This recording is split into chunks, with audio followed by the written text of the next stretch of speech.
السلام علیکم دوستو، ایک دفعہ مدینہ اور اس کے ارد گرد خاکسالی ہو گئی۔ ہوا چلتی تو ہر طرف خاک اڑتی نظر آتی۔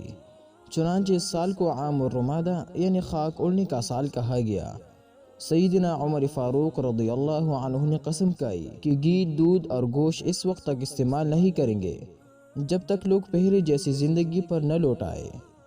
ایک دفعہ بازار میں گھی کا ایک ڈبہ اور دودھ کا کٹورا بکنے کے لیے آیا۔ کسی خادم نے سیدنا عمر فاروق رضی اللہ عنہ کے لیے یہ چیزیں 40 درہم میں خرید لے اور عرض کیا، امیر المؤمنین، اللہ نے آپ کی قسم پوری فرما دے، اللہ تعالیٰ آپ کو زیادہ اجر سے نوازے، ہم نے آپ کے لیے یہ اشیاء خود نے خریدے ہیں، قبول فرمائیے۔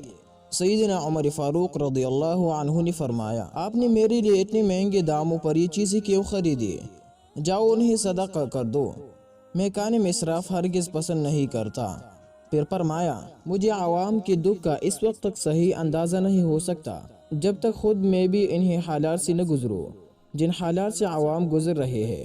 پھر ایک موقع ایسا آیا دوستو کہ مہنگائی ہو گئی، خاص طور پر گھی مہنگا ہو گیا، لوگوں کو مہنگائی کا سامنا کرنا پڑا۔ عام لوگوں کے ساتھ سیدنا عمر فاروق رضی اللہ عنہ نے بھی گرانی کا مقابلہ کیا، انہوں نے گھی کھانا موقوف کر دیا، عام خود نے تیل پر گزارا کرنے لگے، اس کے نتیجے میں ان کا پیٹ خراب ہو گیا۔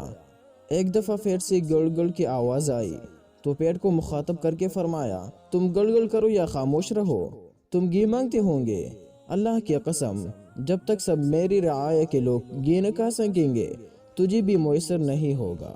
حضرت عبد الرحمن بن عوف رضی اللہ عنہ آپ کے بات سن کر وہاں سے نکل آئے اور آپ روتے جاتے اور کہتے جاتے، اے عمر، تمہارے بعد لوگ برباد ہو جائیں گے، تمہارے بعد لوگ برباد ہو جائیں گے۔